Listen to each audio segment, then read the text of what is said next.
Hi guys, lesson plan diary channel में आप सभी का स्वागत है।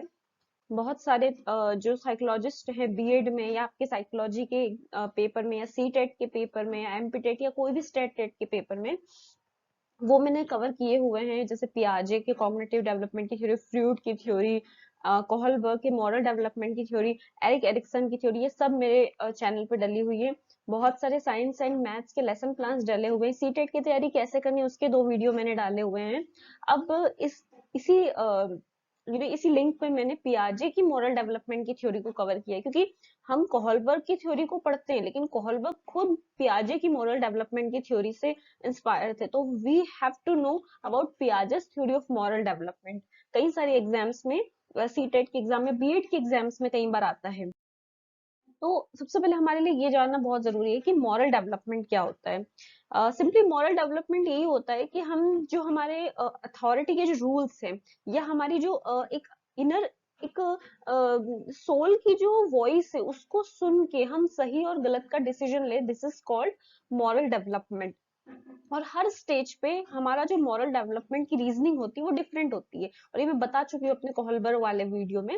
डिस्क्रिप्शन बॉक्स में सारी लिंक्स मिल जाएगी, so just go and check it out. हमें ये पता होना चाहिए मॉरल डेवलपमेंट के अकॉर्डिंग कि हमारे डूज एंड डोंट्स क्या है। हम सोसाइटी में हमें रहना है तो हमें कुछ नॉर्म्स को फॉलो करना है, और उन्हीं उसी चीज को जब हम सीख लेते हैं और उसको जब हम अपने डे टू डे लाइफ में एसिमुलेट कर लेते हैं तब हम उसको बोलते हैं मॉरल डेवलपमेंट। पियाजे का मॉरल डेवलपमेंट जो है उसका अब हम पर्सपेक्टिव जान लेते हैं। तो कंस्ट्रक्टिविस्ट अप्रोच पे बेस्ड है पियाजे का मॉरल डेवलपमेंट। और यहाँ पे जो पियाजे जब अपनी क्लिनिकल रिसर्च कर रहे थे एक्चुअली, तब उनका जो फोकस था वो इस चीज पे ज्यादा था कि बच्चों का पैटर्न ऑफ थिंकिंग क्या है अबाउट मोरालिटी। वो क्या सोचते हैं अगर हम उनको किसी कोई डिलेमा में छोड़ देते हैं। जैसे कि मैंने आपको कोहलबर्ग की हाइंस के डिलेमा के बारे में बताया था, तो वो कोहलबर्ग की जो डिलेमाज हैं, जो भी उनकी उनकी जो अपनी रिसर्च है वो खुद ही पियाजे की थ्योरी पे बेस्ड है। तो इसीलिए इन दोनों की जो थ्योरी है आपको उनमें बहुत ज्यादा सिमिलैरिटी मिलेगी, और दोनों ने ही बच्चों की थिंकिंग पे बहुत ज्यादा फोकस किया हुआ है। उनकी जो पूरा जो ट्रायल है वो चिल्ड्रन का अंडरस्टैंडिंग ऑफ मॉरल इशू, मतलब अगर उनके सामने आप कुछ कोई केस रखते हैं, कोई डिलेमा रखते हैं, तो उनका अपना क्या पर्सपेक्टिव होगा उसी पे उन्होंने सारा कुछ फोकस किया हुआ है। तो इसमें यहाँ पे 2 टाइप्स ऑफ मॉरल थिंकिंग उन्होंने बताई हुई है, which is heteronomous morality and the other is autonomous morality.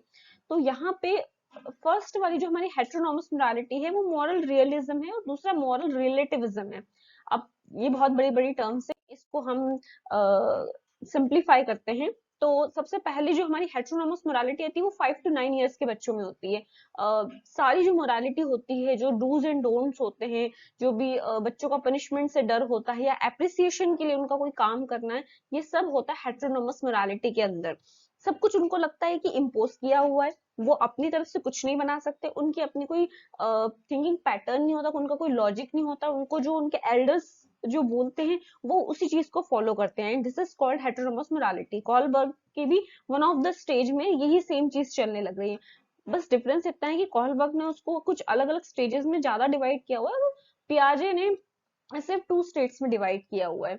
तो उनके अकॉर्डिंग रूल्स आर डिवाइन, मतलब they are made by God directly, और उनको ये ओबे करना ही करना है। अगर उन्होंने ओबे नहीं किया तो वो उनको इस बात का डर है, ये सब काम वो आउट ऑफ फियर कर रहे हैं कि उनको पनिशमेंट मिलेगी, या फिर ऐसा हो सकता है कि वो इसलिए कर रहे हैं क्योंकि उनको अप्रिसिएशन चाहिए, प्रशंसा चाहिए। तो दोनों ही चीजें एक्सट्रीम केस है। This is called heteronomous morality. The second is autonomous morality, which is 9 to 10 years में होती है। थोड़ा बच्चों का जो थिंकिंग होती है वो नाउ बिकम्स ब्रॉड। अभी उनको पता चलता है कि हाँ, थोड़ा बहुत कहीं कोई अगर अथॉरिटी ने रूल बनाया है तो किसी सेंस में उसको चेंज जा सकता है। And the rules are not divine at all, they are made by humans, and we can and these rules can be changed by humans. And अब उनको ये समझ में आता था कि what actually morality is, the inner instinct of a human being is called morality. Morality ये नहीं है कि किसी किताब में क्या डूज एंड डोंट्स लिखे उसको फॉलो करना।